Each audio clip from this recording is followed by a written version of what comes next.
Assalamualaikum warahmatullahi wabarakatuh. Apa kabar sahabat beriman? Sebagai manusia yang menjalani hidup dengan beragama, pasti bertanya-tanya bagaimana akhir dari kehidupan ini. Ada agama yang menerangkan bahwa akhir hidup kita adalah di surga atau neraka. Ada juga yang tidak ada surga dan tidak ada neraka. Bagi yang agamanya menjelaskan akan masuk surga, pasti membayangkan bagaimana bentuk surga atau gambaran surga, maupun gambaran neraka kelak. Padahal pasti akan jauh berbeda atau lebih indah dari apa yang kita bayangkan atau kita gambarkan.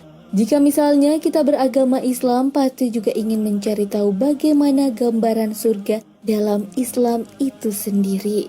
Surga dalam agama Kristen, surga dalam agama Yahudi, surga dalam agama Hindu, maupun surga dalam agama Buddha. Keenam agama ini ternyata punya definisi arti surga yang berbeda-beda. Nah, berikut ini perbedaan surga menurut 6 agama di Indonesia.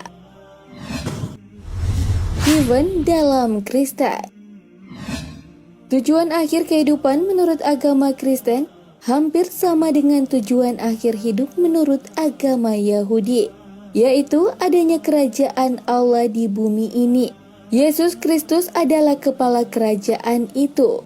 Heaven atau kerajaan surga adalah kehidupan kekal yang dijanjikan Yesus kepada orang-orang yang percaya kepadanya. Istilah surga dipakai penulis Alkitab merujuk kepada tempat yang kudus, di mana Allah berada saat ini. Kehidupan kekal, ciptaan yang sempurna, tempat di mana Allah menghendaki untuk tinggal secara permanen dengan umatnya.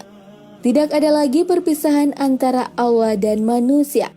Orang-orang beriman sendiri akan hidup dengan kemuliaan, dibangkitkan dengan tubuh yang baru, tidak ada penyakit, tidak ada kematian, dan tidak ada air mata. Gan Eden Yahudi. Sebenarnya bagi orang Yahudi itu tidak ada yang namanya surga atau neraka, dan tempat kembalinya hanya kepada Tuhannya. Tujuan akhir kehidupan menurut agama Yahudi adalah pembaharuan pemerintahan Yahweh atas kerajaan duniawi, dengan seorang Mesias duniawi atau utusan Tuhan yang akan datang ke bumi sebagai kepala kerajaan. Barang siapa di dunia memelihara Torah akan masuk surga ke Taman Eden. Dan barang siapa tidak memelihara Torah, ia menuju tempat hukuman yang disebut Gehinom. Gan Eden adalah bahasa Ibrani yang berarti Taman Eden. Adalah tempat spiritual terakhir yang diyakini umat Yahudi. Tempat di mana jiwa dari orang-orang benar hidup abadi bersama Tuhan. Penggunaan istilah Eden sebagai tempat yang sangat menyenangkan mungkin berhubungan dengan istilah yang sama dalam bahasa Ibrani untuk kata kesenangan atau kemewahan. Dijelaskan bahwa Eden merupakan tempat tumbuhnya pohon kehidupan, merupakan tempat yang berlawanan dengan Gehinom atau tempat penghukuman terakhir, yakni tempat di mana para pendosa akan mensucikan diri dari dosa-dosa yang mereka lakukan. Yang disebutkan bahwa kebanyakan pendosa tinggal di sini selama 12 bulan. Namun para pendosa besar tidak akan pernah keluar. Surga Hindu. Menurut agama Hindu, surga berasal dari kata svar atau cahaya dan ga artinya pergi. Dengan demikian, surga diartikan dengan pergi menuju cahaya.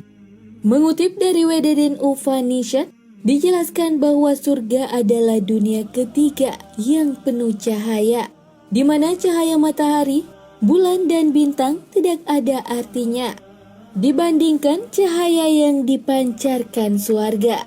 Surga dalam agama Hindu merupakan suatu tempat sementara bagi jiwa yang penuh dengan pahala, namun belum cukup suci untuk mencapai moksha. Setelah menikmati surga sesuai pahala yang dimilikinya, jiwa tersebut akan kembali mengalami proses reinkarnasi untuk mencapai kesucian jiwa dan mencapai moksha. Kesimpulannya, surga adalah kesenangan sementara, sedangkan kebahagiaan yang sejati adalah moksha. yakni bersatunya Atman atau jiwa dan Brahman yang bersifat kekal. Alam bahagia dalam Buddha. Menurut agama Buddha, alam surga atau alam bahagia juga ada di dunia ini, bukan suatu tempat yang ada di luar dunia. Disebutkan ada 6 tingkat alam surga dan 16 tingkat alam Brahma, serta 4 tingkat alam arupa. Kesemuanya itu adalah merupakan alam yang dapat dicapai seseorang dengan bekal perbuatan baiknya, selama menjadi manusia terlepas dari agama apapun yang diikutinya. Sedangkan alam Brahma dan arupa bukan hanya dicapai hanya dengan melakukan kebajikan, melainkan juga dengan latihan meditasi. Seseorang yang bermeditasi sehingga ia mampu menjadi rupa jana dan arupa jana, maka setelah meninggal dunia, ia akan terlahir di alam Brahma tersebut. Tujuan akhir manusia menurut agama Buddha adalah nirwana yang berasal dari bahasa Sanskerta, yakni nirvanaji atau nibbana. Kata ini sebenarnya berarti padam, bukan tidak ada, namun dalam pengertian yang lebih dalam. Nibbana adalah kebahagiaan tertinggi atau suatu keadaan kebahagiaan abadi yang luar biasa.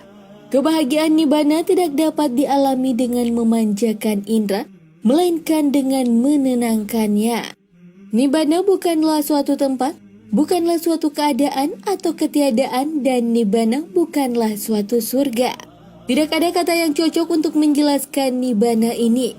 Ibarat nibbana ini api, yakni api itu ada, namun api itu tidak dapat disimpan di suatu tempat tertentu. Tempat berdiam Tuhan Konghucu.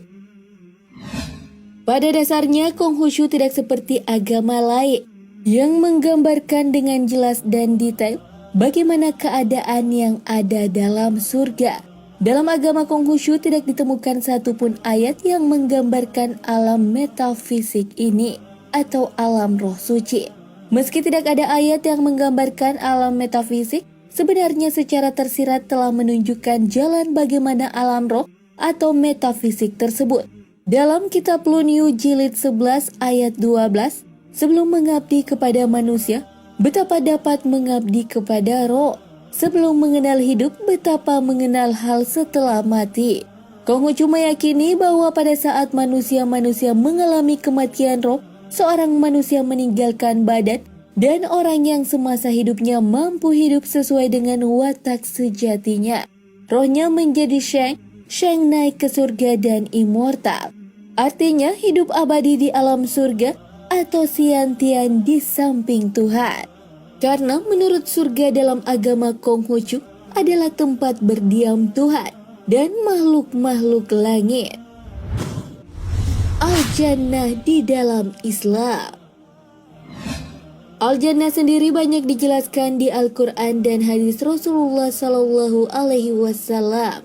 Di antaranya yaitu Al-Quran Surah Al-Imran ayat 133, Al-Quran Surah Al-Baqarah ayat 25.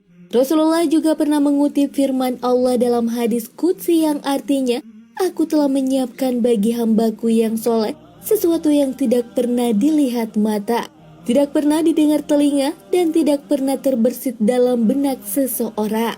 Hal ini berarti gambaran visual tentang surga akan jauh lebih indah dari bayangan atau ilustrasi yang kita pikirkan selama ini. Walaupun banyak keterangan yang menyebutkan bahwa penghuni surga akan mendapat kesenangan yang luar biasa.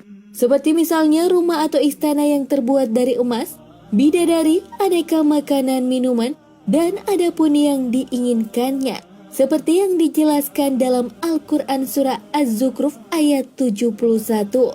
Dalam agama Islam terdapat tingkatan dan nama surga itu sendiri. Masing-masing akan diberikan sesuai tingkat ketakwaannya. Namun bagi mereka yang mempunyai anak-anak yang soleh dan didoakan oleh anak-anaknya, mereka akan dipertemukan dan dikumpulkan oleh Allah walaupun tidak sama derajatnya. Sebagaimana tertulis dalam Al-Quran Surah At-Tur ayat 21. Nah, itulah perbedaan surga menurut 5 agama di Indonesia.